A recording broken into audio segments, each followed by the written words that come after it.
Bonjour, mon nom est Guillaume Millet, je suis professeur de physiologie de l'exercice à l'Université de Saint-Étienne. Malheureusement, en raison des grèves à la SNCF, je n'ai pas pu être des vôtres aujourd'hui et je vous prie de m'en excuser. Je vais donc vous faire cette présentation en mode enregistré.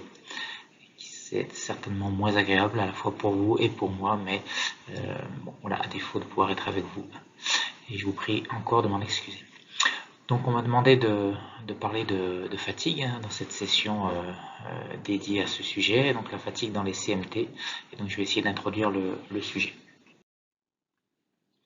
Avant ça, je vous présente juste en quelques secondes l'environnement dans lequel je travaille à Saint-Étienne, donc dans l'Institut régional de médecine et d'ingénierie du sport, qui est un institut de 2000 m² entièrement dédié à la recherche et à la médecine sur l'activité physique et le sport.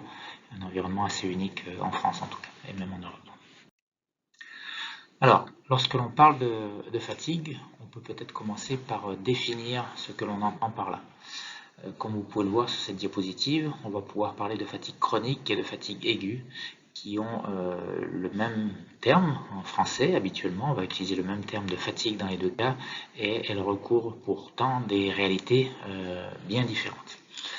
La fatigue chronique, et c'est bien entendu de ce type de fatigue dont on va parler aujourd'hui principalement, c'est une sensation de fatigue persistante qui n'est pas améliorée par le repos ou par le sommeil et qui va venir interférer avec le fonctionnement de la vie quotidienne. Nous y reviendrons.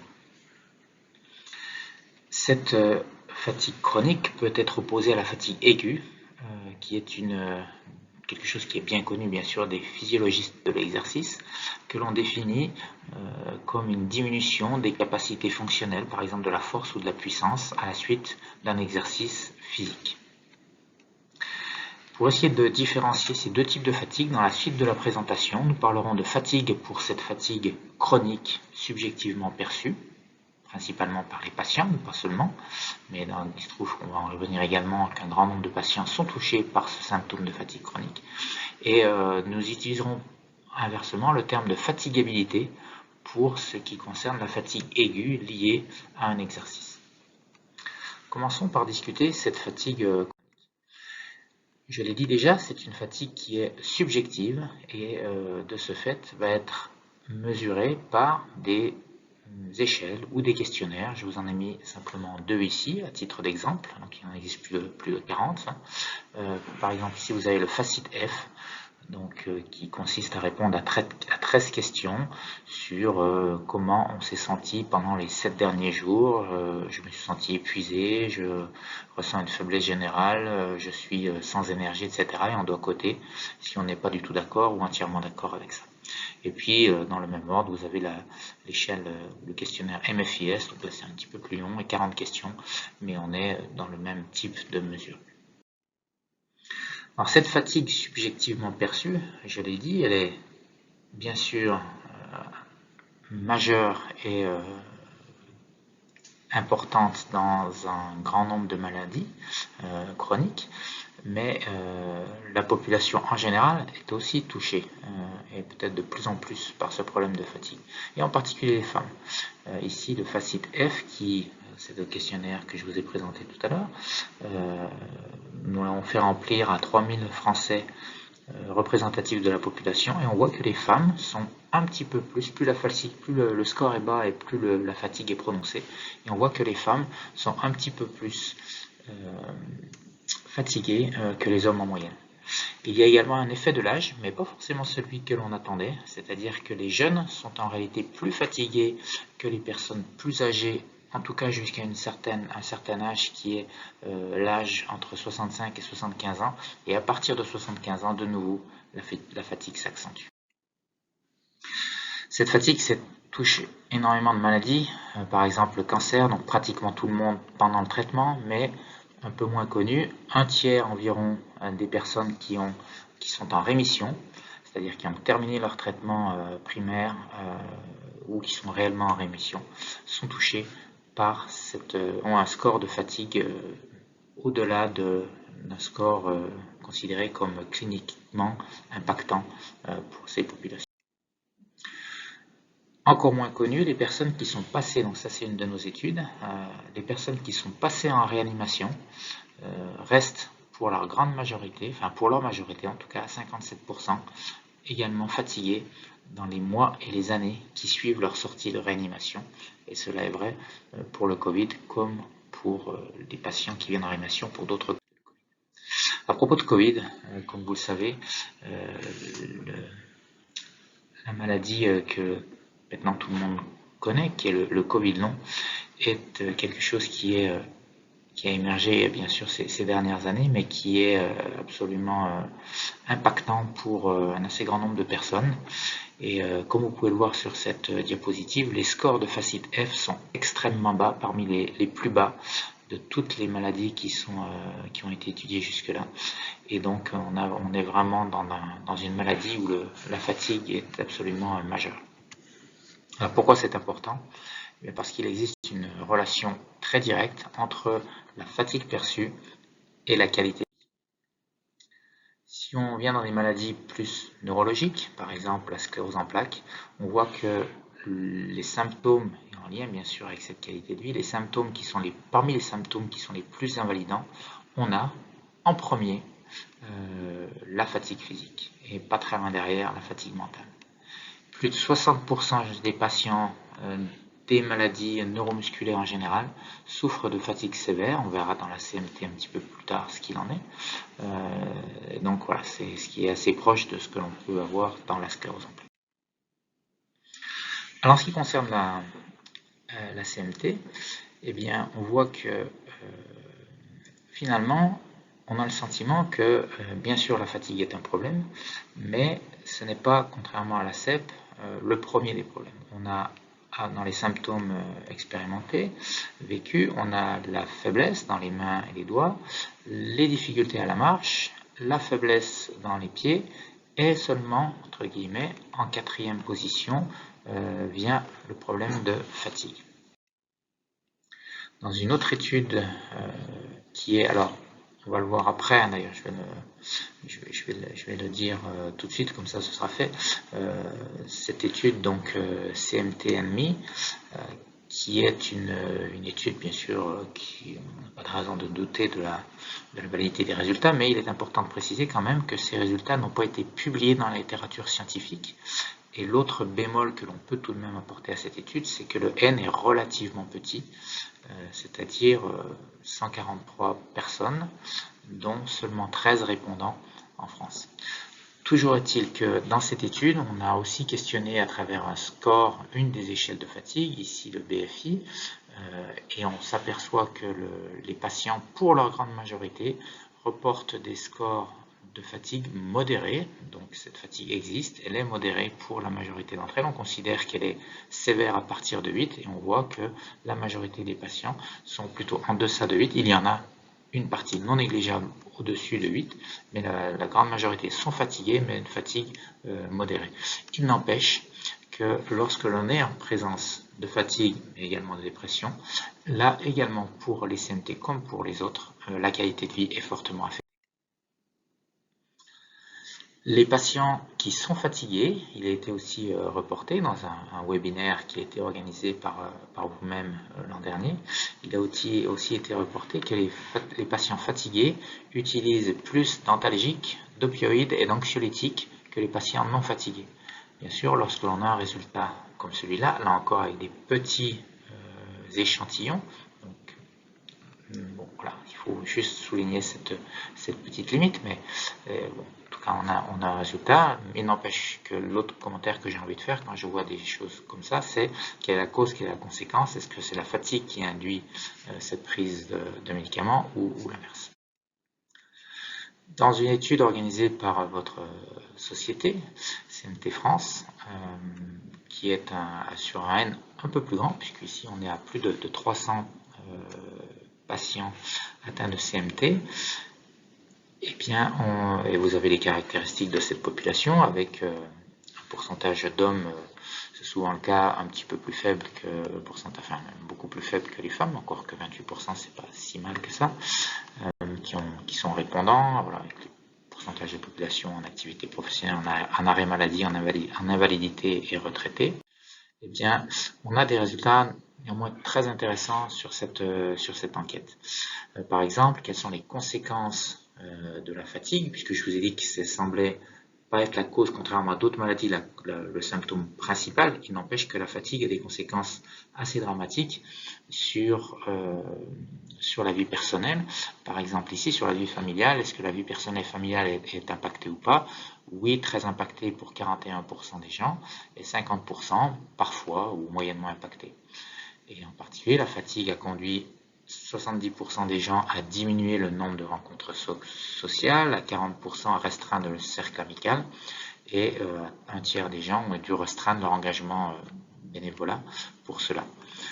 D'autres chiffres qui sont intéressants, un tiers ne peuvent plus participer pleinement aux activités familiales, 80% ont dû restreindre leurs activités de loisirs et leurs activités sportives. On va revenir sur cet aspect-là parce qu'il est important.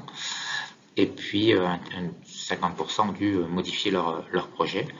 En ce qui concerne la vie professionnelle, eh bien on a un petit peu plus d'un tiers des gens qui considèrent que la fatigue impacte leur vie professionnelle, et 27% qui l'impactent, mais qui l'impactent fortement, et un quart qui l'impactent moyennement, 25% n'étant pas impactés par leur vie professionnelle, n'est pas impactée par leur fatigue.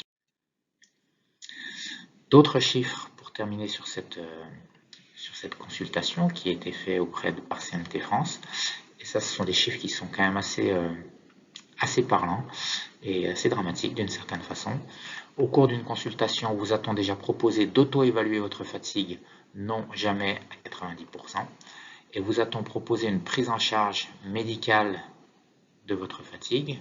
Ou j'imagine que la question était même une question de prise en charge globale. Enfin, en tout cas, les résultats auraient été sensiblement les mêmes si, au lieu de prise en charge médicale, on aurait prise en charge de votre fatigue de façon plus générale.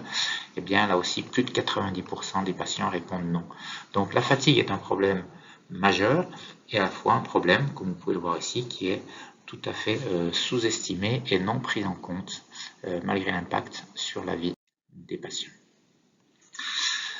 Ce constat étant fait, quels sont les mécanismes potentiels de la fatigue? Alors là, je reviens à un discours un petit peu plus généraliste sur les maladies chroniques d'une façon générale.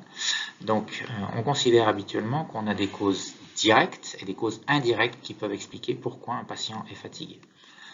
Dans les causes directes, on a des causes physiologiques, on a des problèmes, on est déconditionné, donc ça va être tout ce qui concerne, on a une composition corporelle qui est altérée, une endurance cardio-respiratoire par exemple qui est plus faible que ce qu'elle devrait être. Donc là, on est sur une fatigue objective, et en lien avec ça, dans les mécanismes directs, on a tous les paramètres biologiques potentiellement. Si vous êtes anémié, bien sûr, il est assez facile de comprendre que vous pouvez avoir une fatigue importante. Si vous avez une inflammation importante également, ça peut expliquer assez facilement pourquoi vous êtes fatigué. Mais on a également des causes indirectes, c'est-à-dire tout ce qui touche les aspects psychologiques, donc l'anxiété, la dépression, le stress, qui sont pas de la fatigue, mais qui sont en lien avec la fatigue, les aspects sociaux et puis les aspects comportementaux, en particulier les aspects nutritionnels et les aspects des troubles du sommeil, sur lesquels également nous reviendrons en toute fin de présentation rapide. Si je reviens à ma définition de la fatigue, et donc comme on l'a vu, la fatigue chronique versus aiguë, ou fatigue versus fatigabilité, on va dire quelques mots maintenant de la fatigabilité. Alors pourquoi il est important de passer assez rapidement, je vous rassure, sur la fatigabilité? Parce que nous allons essayer de faire le lien entre les deux dans quelques minutes. Mais parlons d'abord de cette fatigabilité. Alors cette diapositive qui est très compliquée et que je ne vais pas détailler, j'ai simplement mis sur cette diapositive les raisons pour lesquelles quelqu'un qui fait un exercice, alors il ne s'agit pas forcément d'aller courir un marathon, ça peut être simplement aller faire ses courses, faire son ménage, etc. Bref, un exercice physique malgré tout, se fatigue. En fait, contrairement à ce que l'on croit parfois, la fatigue n'est pas seulement dans les jambes, enfin dans les muscles, peut-être les muscles des jambes ou des bras bien sûr, mais elle n'est pas seulement localisée dans les muscles, mais elle est également potentiellement localisée dans le cerveau, ou disons dans le système nerveux d'une façon générale. Et donc effectivement, on va différencier ce qui se passe au niveau du muscle, donc on appelle ça la fatigue périphérique, et ce qu'il se passe au niveau du système nerveux, on appelle ça la fatigue centrale. sachant qu'il existe des liens entre la fatigue périphérique et la fatigue centrale, c'est-à-dire si on est fatigué au niveau musculaire, eh bien, il va y avoir des conséquences au niveau nerveux. Alors comment fait-on pour mesurer la fatigue centrale, qui peut être définie comme une incapacité du cerveau à contracter, à solliciter ses muscles au maximum? Eh bien, nous demandons aux patients ou aux sportifs, c'est la même technique, de contracter au maximum leurs muscles, par exemple les muscles des cuisses. Et lorsque le patient atteint, comme vous pouvez le voir ici, lorsque le patient atteint sa force maximale, eh bien, on va surimposer une stimulation électrique. Et puis, on va regarder si la force augmente lorsqu'on est capable, lorsque l'on impose cette stimulation électrique. Si la force augmente, ça signifie que les patients sont incapables d'eux-mêmes de solliciter maximalement leurs muscles, et donc il existe ce qu'on appelle un déficit nerveux. Ensuite, les patients se relâchent et on va de nouveau envoyer une stimulation musculaire, cette fois sur le muscle complètement relâché. Le cerveau, le système nerveux est complètement absent de l'équation, et cette fois-ci, la force induite par la stimulation électrique diminue, alors cela signifie que le muscle est affecté et donc que l'on est en présence de fatigue périphérique. Alors pourquoi je vous parle de ça? Pour vous montrer que effectivement il peut y avoir des différences dans l'origine de la fatigue, la quantité de fatigue, mais aussi l'origine de la fatigue entre des patients et des sujets en meilleure santé. Par exemple, ici, des patients atteints de sclérose en plaques, lorsqu'on demande à des patients versus des sujets contrôle de contracter au maximum pendant 45 secondes un fléchisseur, un muscle, qui est un muscle de la main, eh bien on voit que la perte d'activation maximale volontaire, c'est-à-dire cette incapacité qu'a le cerveau à envoyer des informations au muscle pour le contracter au maximum, diminue beaucoup plus fortement chez les patients que chez les sujets contrôle. Donc chez les sujets contrôle, on va avoir essentiellement une fatigue périphérique, une fatigue musculaire, c'est-à-dire que les sujets contrôle se fatiguent lorsqu'ils font 45 secondes de contraction maximum, mais c'est la secousse sur le muscle relâché qui perd de la force. Donc on a une fatigue périphérique ou musculaire. Et chez les patients, c'est l'inverse, c'est-à-dire que la fatigue musculaire est à peu près, n'existe presque pas. Par contre, on a une augmentation de la force surimposée lorsqu'on voit cette stimulation, ce qui signifie que les patients sont bien beaucoup plus touchés au niveau du système nerveux que les sujets contrôle. Et ce qui explique d'ailleurs sans doute pourquoi la fatigue musculaire est plus faible, parce que lorsqu'on diminue on est tout de suite incapable de contracter ses muscles au maximum. D'une certaine façon, on préserve ses muscles. Et peut-être que c'est un des buts de la fatigue également que de se préserver. Et de fait, on s'aperçoit que même au repos, on a dans un certain nombre de maladies, dont la CMT, on a des déficits nerveux, des déficits d'activation qui sont importants. Et voilà. Et donc bien sûr, c'est limitant dans sa vie quotidienne parce que ça signifie qu'on est plus faible, mais en même temps, ça explique aussi peut-être pourquoi on est moins fatigable, en tout cas à un pourcentage de force donnée. Donc cette baisse d'activation, cette incapacité à contracter complètement nos muscles, ça contribue à la faiblesse musculaire. Et peut-être qu'une des explications, d'une façon générale, je dis bien peut-être, ça peut être la peur de justement faire de l'activité physique. Alors c'est un petit peu moins vrai maintenant, mais ça l'a été pendant quelques années, où on recommandait plutôt d'éviter de trop se fatiguer, d'éviter de faire de l'activité physique, et j'espère, je sais que le discours qui va suivre, l'intervention qui va suivre va plutôt recommander l'activité physique chez les patients, y compris chez vous, mais pendant des années ça a été l'inverse. On a plutôt recommandé de limiter l'activité physique pour ne pas endommager les muscles, donc ça c'était le discours que tenaient les médecins pendant longtemps. Heureusement, on est revenu un petit peu là-dessus, ce qui ne veut pas dire bien sûr qu'il faut faire n'importe quoi et qu'on peut tout faire, mais globalement, et ça va être la conclusion, et je suis sûr que ce sera repris par les interventions suivantes, il faut rester actif et on va justement essayer de montrer pourquoi. Alors, très rapidement, parce que je vois que j'ai déjà bien avancé et que le temps file, nous on a essayé de travailler sur des modèles de fatigue, de fatigabilité, où lorsque, pardon, je vais revenir, on ne peut pas revenir en arrière, lorsque l'on enregistre, mais peu importe, la plupart des études se font sur des petits groupes musculaires, des muscles de la main, etc. Et nous, les études ont montré que ce n'était pas une bonne idée pour essayer de mettre en lien la fatigabilité avec la fatigue. Et pourquoi? Parce que ces muscles, ces petits exercices, ils ne représentent pas vraiment les exercices que l'on fait, soit lorsque l'on fait de la rééducation, soit même dans la vie quotidienne. Et donc, nous, on a développé un appareil que je vais vous montrer tout de suite en vidéo, ce sera plus simple, qui est un vélo où on peut pédaler.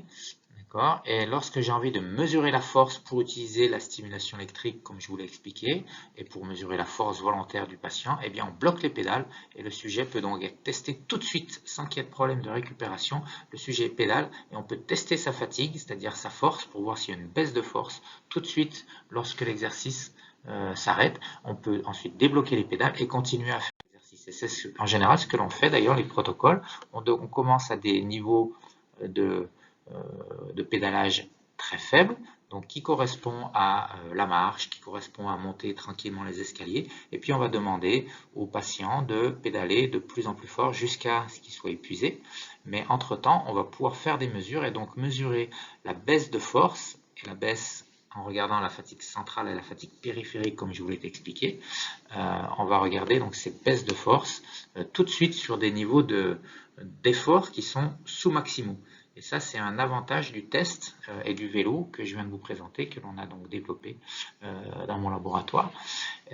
Et pourquoi c'est un avantage? Parce que si on essaie de faire le lien entre cette fatigue perçue chronique et la fatigabilité à l'exercice, eh bien, par exemple, alors on n'a pas d'études dans la CMT, mais on a des études, par exemple, dans le cancer, où on a pu montrer que les sujets qui n'étaient pas fatigués versus des sujets qui étaient fatigués en rouge, donc là, avec le questionnaire FACIT, donc là, la fatigue évaluée subjectivement, eh bien, on voit qu'il existe en réalité une différence de fatigabilité objective, c'est-à-dire que les patients fatigués, tout de suite, ont une baisse de force qui est plus importante au cours de ce test sur vélo que les patients non fatigués.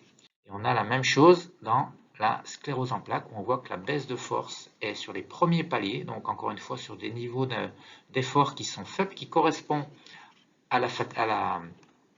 comment dirais-je, à la vie quotidienne, eh bien, ces sujets se fatiguent plus vite. Alors, pourquoi c'est un problème? Alors, l'honnêteté m'oblige à dire que lorsque on essaye, il y a une étude, hein, c'est pas nous, une étude qui a, donc de Peterson, qui essayait de mesurer la fatigabilité et de mettre en lien cette fatigabilité avec la fatigue chronique, mesurée par un questionnaire, un des questionnaires que je vous ai présenté au début, le MFIS, eh bien, là, il n'avait pas montré de lien entre la fatigabilité et la fatigue chronique.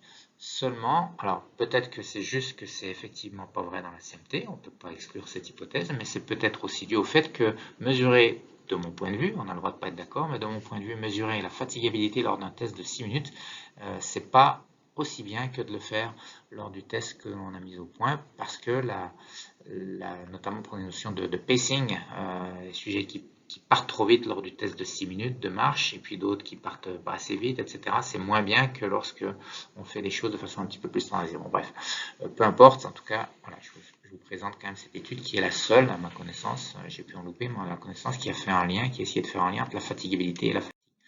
Il n'empêche que, si je reprends mes résultats sur la sclérose en plaques, dans le cancer, eh bien, ce qui se passe, c'est la chose suivante. C'est-à-dire que lorsque l'on fait un exercice, si on a une résistance à la fatigabilité normale, eh bien, on va baisser et on récupère. Si j'ai une fatigabilité qui est détériorée, je suis moins résistant à la fatigabilité, eh bien, je vais baisser pour un même exercice, par exemple faire son ménage, je vais être plus fatigué et il me faudra plus de temps pour récupérer.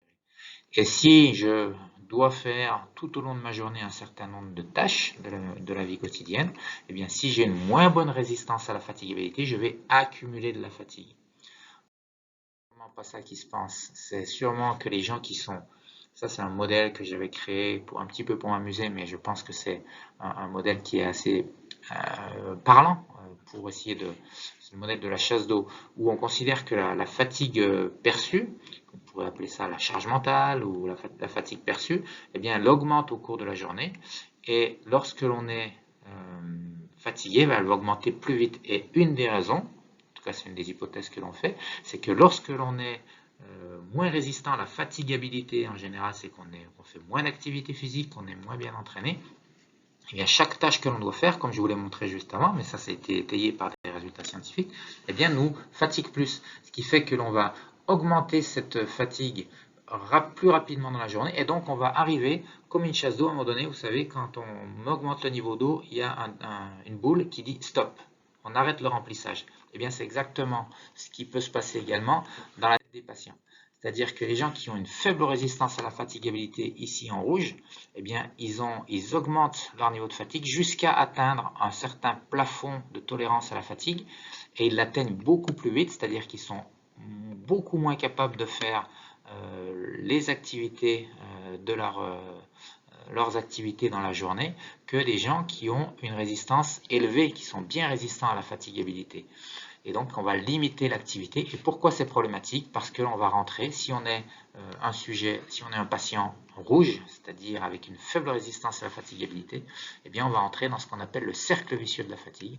C'est-à-dire que je suis fatigué, je vais adopter des comportements sédentaires, par exemple ceci, ou ceci, qui va, bien sûr, c'est pour s'amuser, mais c'est aussi la réalité, qui va donc entraîner ces comportements sédentaires en une augmentation de mon déconditionnement. Je serai de moins en moins entraîné. Je vais donc avoir plus de fatigabilité. Je vais entrer dans le groupe rouge, des gens qui sont moins résistants à la fatigue. Je vais par exemple perdre de la masse musculaire ou de l'endurance musculaire, etc.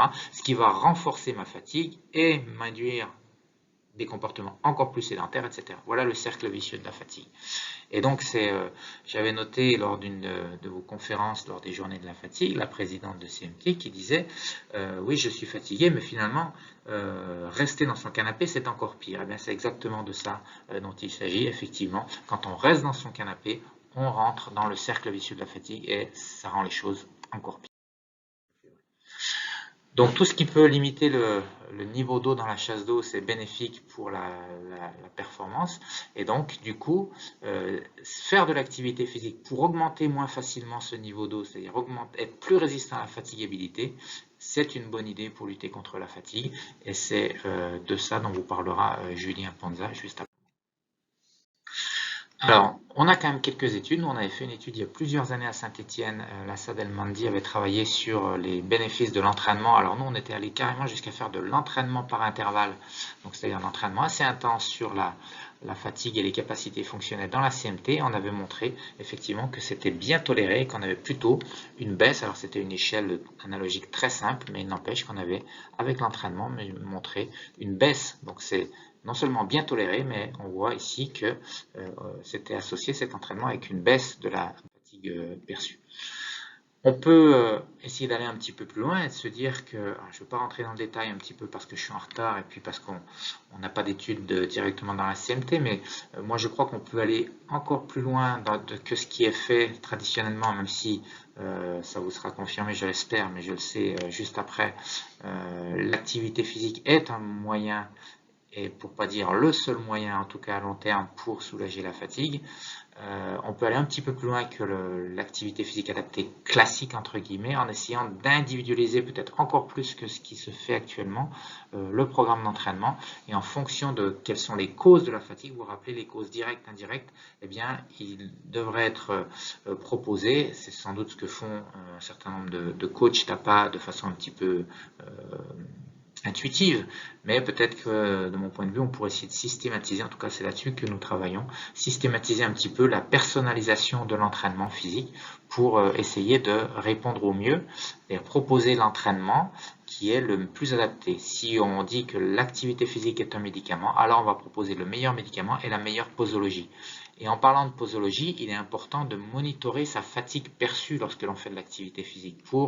Bien sûr, il faut s'entraîner, mais il faut s'entraîner le plus possible sans que ça renforce la fatigue. Et donc, il faut monitorer cette fatigue perçue, par exemple, en utilisant des échelles de fatigue, comme celle-là que nous avons traduit en français, le Rating of Fatigue Scale, donc l'échelle de fatigue, qui permet de se dire, ouais, avant après, mais aussi peut-être avant de faire une activité physique, comment je me sens fatigué. Si je suis déjà fatigué, peut-être qu'on peut faire de l'activité physique, mais à un niveau plus léger, ou réduire la durée de la séance. Donc c'est là-dessus qu'on va essayer de travailler avec une autre doctorante. C'est une thèse qui démarre sur ce sujet de l'individualisation de l'entraînement en fonction de la fatigue du jour. Pourquoi? Pour éviter ce qu'on appelle les malaises post-effort. Et on sait malheureusement qu'il y a un certain nombre de patients qui sont un petit peu allergiques, on peut le dire, à l'activité physique et qui, lorsqu'ils font l'activité physique, se sentent pendant plusieurs jours très fatigués.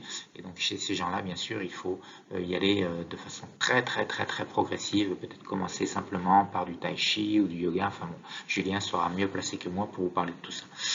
Voilà, donc la faible résistance à la fatigue aiguë, c'est-à-dire la fatigabilité, ne peut pas complètement expliquer la fatigue chronique, mais elle peut y contribuer, à condition d'être mesurée correctement, et c'est pour ça que je vous ai parlé de ce vélo magique qu'on a mis au point, qui permet, à mon avis, de façon correcte de mesurer cette fatigabilité et de faire le lien avec la fatigue chronique. Mais dans tous les cas, il faut prendre en compte la situation dans son ensemble, c'est-à-dire l'ensemble des facteurs qui peuvent expliquer la fatigue, en particulier le sommeil ou la nutrition. Sur la nutrition, je profite de cette diapositive pour rappeler que certaines études ont montré que la vitamine C pouvait être bénéfique pour la fatigue dans la CMT. Les méta-analyses concluent plutôt que non, que c'est pas utile. Et puis j'avais une autre partie de l'exposé qui était sur le sommeil. Effectivement, le sommeil est aussi une explication dans la CMT comme dans d'autres, en tout cas pour un certain nombre de patients, une explication de la fatigue. On a des différences entre les patients et les contrôles au niveau du... Et effectivement, donc ça correspond, c'est-à-dire en fait on se lève et la cuve, pour reprendre ce modèle de la chasse d'eau, dès qu'on se lève au réveil, la cuve n'est pas vide. C'est-à-dire qu'on part déjà avec un niveau de fatigue perçu qui n'est pas zéro. Voilà, c'est pour ça que la fatigue chronique, c'est défini comme un manque d'énergie qui n'est pas soulagé par le repos ou le sommeil. Voilà. Et donc, en fait, on est bien des gens qui sont ici, comme vous voyez, qui commencent la journée avec un niveau de fatigue qui est plus faible, qui est plus élevé, pardon, que d'autres. Voilà. Et donc, voilà, c'est aussi une phrase que j'ai extraite du webinar, donc une phrase qui a été aussi prononcée par la présidente de CMT France, qui disait quand on se lève le matin, on a l'impression d'avoir couru un marathon, même si on a passé une bonne nuit. Donc c'est exactement de ça dont on... Voilà, juste pour terminer, j'ai déjà dépassé de 2 minutes, mais quand même, je pense qu'il est important aussi de vivre un peu avec son temps et peut-être d'utiliser des outils numériques. Donc ça, c'est un autre projet que l'on conduit à Saint-Étienne. On va essayer de développer une station d'évaluation pour évaluer les qualités physiques, couplé avec un actigraphe pour mesurer le sommeil. On peut avoir une idée des choses, des pistes sur lesquelles on doit travailler pour améliorer sa forme physique et donc diminuer sa fatigue. Et ça permet également d'avoir, associé à cette station d'évaluation, on a une application qui permet de créer des programmes d'entraînement. On est en train de développer ça, pas seulement pour les patients, mais on est en train de travailler là-dessus avec l'AFM dans le cas de myopathie. Et c'est peut-être quelque chose, voilà le coach virtuel, donc l'application qui propose des programmes d'entraînement directement aux personnes, et un programme d'entraînement qui est individualisé. Alors ça sera jamais aussi bien qu'un prof d'APA bien sûr, mais voilà, pour les gens qui n'ont pas accès à des profs d'APA, eh bien ça peut être un moyen intéressant. Et si l'association CMT France est intéressée, on pourra réfléchir pour essayer d'adapter cette application pour les CMT. Voilà, c'est un projet, je lance un petit peu c'est un appel. Si vous êtes intéressé, n'hésitez pas à revenir vers moi et on pourra réfléchir ensemble à la mise à disposition de ces outils pour les patients atteints de CMT. Voilà, je remercie les gens qui ont travaillé avec moi sur toutes ces études. Je vous remercie pour votre attention, avec mes excuses renouvelées de ne pas être avec vous aujourd'hui. Au revoir.